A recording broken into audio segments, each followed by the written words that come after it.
Hello guys! Hello! This is for Scorpio. Scorpio, welcome dito sa aking channel. Kapalaran 888. Welcome. This is general reading para sa lahat ng Scorpio. Okay. So, I hope na makaresonate kayo dito, Scorpio. Alright. So, tingnan natin. Scorpio, this reading ay para tanungin natin ang baraha kung ano ba ang pwedeng i-expect nyo. What's your expectation? Or what you will expect for this month. Okay, first card natin, Scorpio, is Hierophant. Next card natin is Three of Wands. I hope na align siya. Six of Pentacles.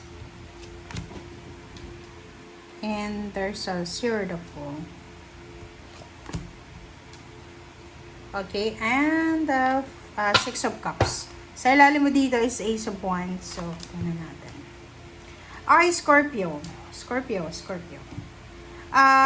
Kung makikita mo dito, sa first card and second card, sinasabi ng baraha sa'yo dito na may hinihintay ka eh.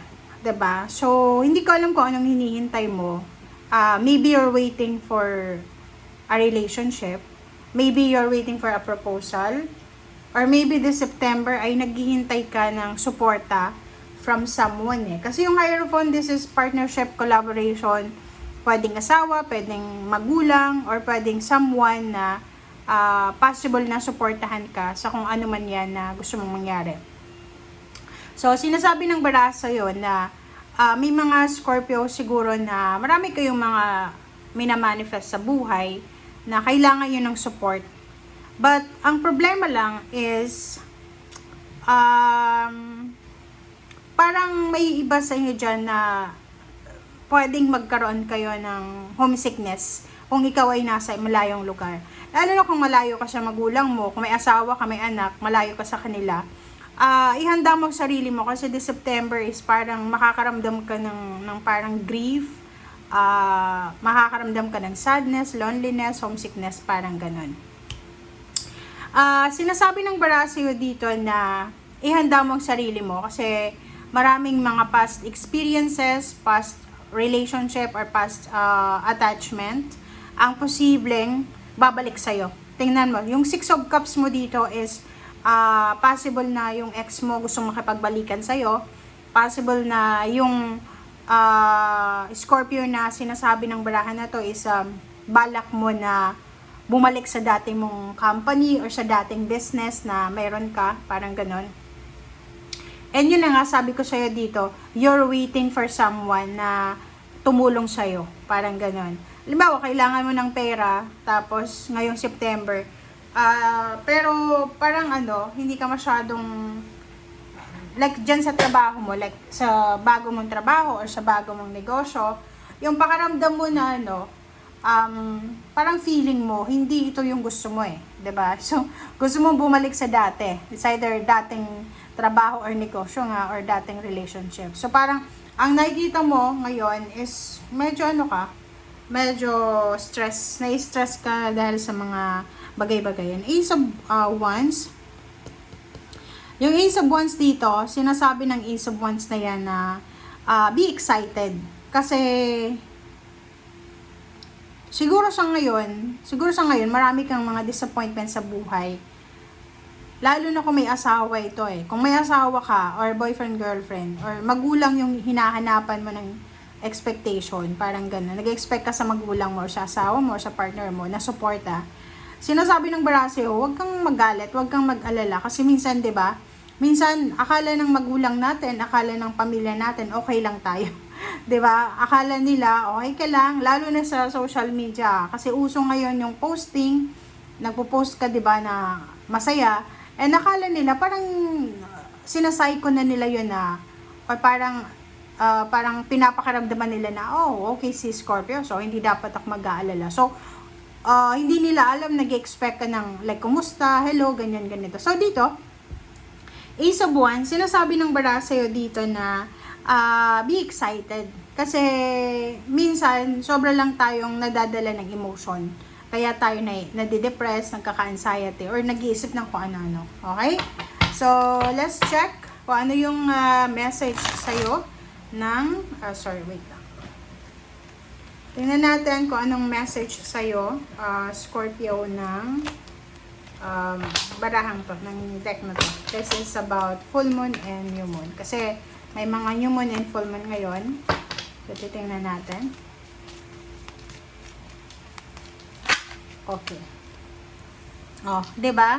So, ang sabi sa dito, new moon in Libra, you know you are loved, 'di ba? So, hindi ka dapat nagsiself-pity, hindi ka dapat na lalo na kung may asawa ka, kung pareho kayong pareho kayo ng asawa mo, ng karelasyon mo na may mga trabaho, busy kayo sa mga schedules nyo, busy kayo sa trabaho, ano pa man, huwag tayong masyadong demanding de September eh. Kasi alam nyo naman, 'di ba?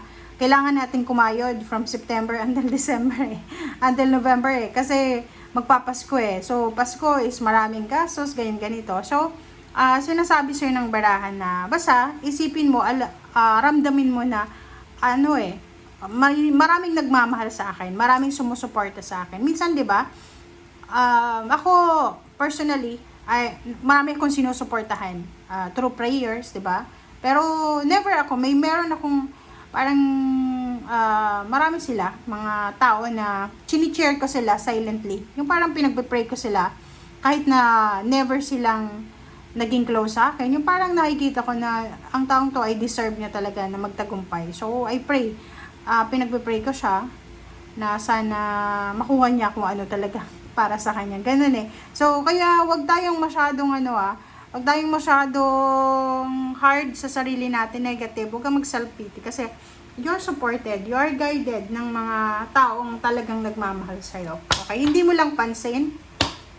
Minsan hindi mo lang ramdam, pero maraming nagmamahal sa'yo. Okay? Maraming sumusuporta sa'yo.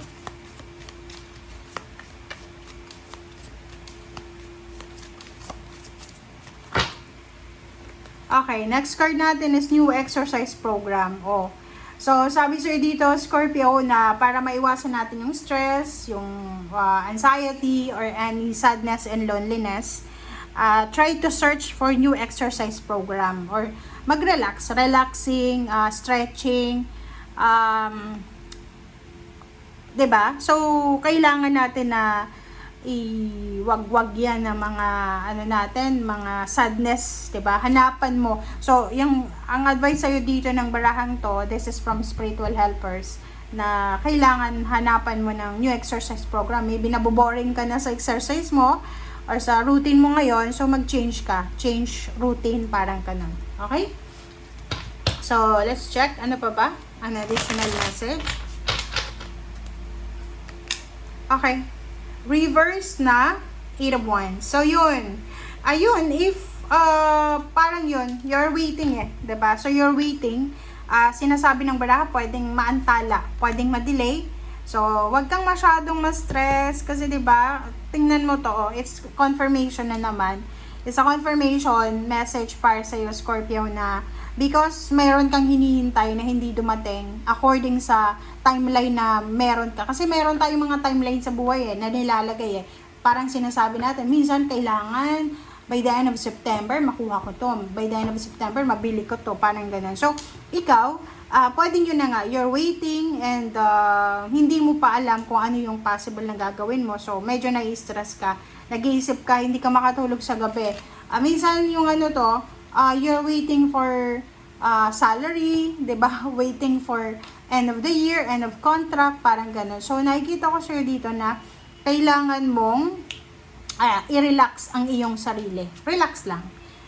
Ten of Cups, and then King of Swords. So, nakikita ko sir dito na simula ngayong September, ang posibleng focus mo ngayon ay pamilya, happiness ng family. So, which is maganda yan. Which is yun naman talaga ang talagang rason mo kung bakit ka bumabangon sa everyday life mo, diba? So, nakikita ko siya dito na may direksyon na posibleng tatahakin ka, Scorpio, starting this September, na posibleng magdadala sa'yo ng sobra-sobrang happiness. Especially if you are having a kid, like mga anak, maraming anak or konti lang, nakikita ko sir dito na wag kang mag-alala para sa investment mo dyan sa anak mo. Kasi sinasabi ng baraha sa'yo na siya yung posibleng magdadala sa'yo ng honor, ng happiness in the future. So, yun. Thank you guys for watching. Bye!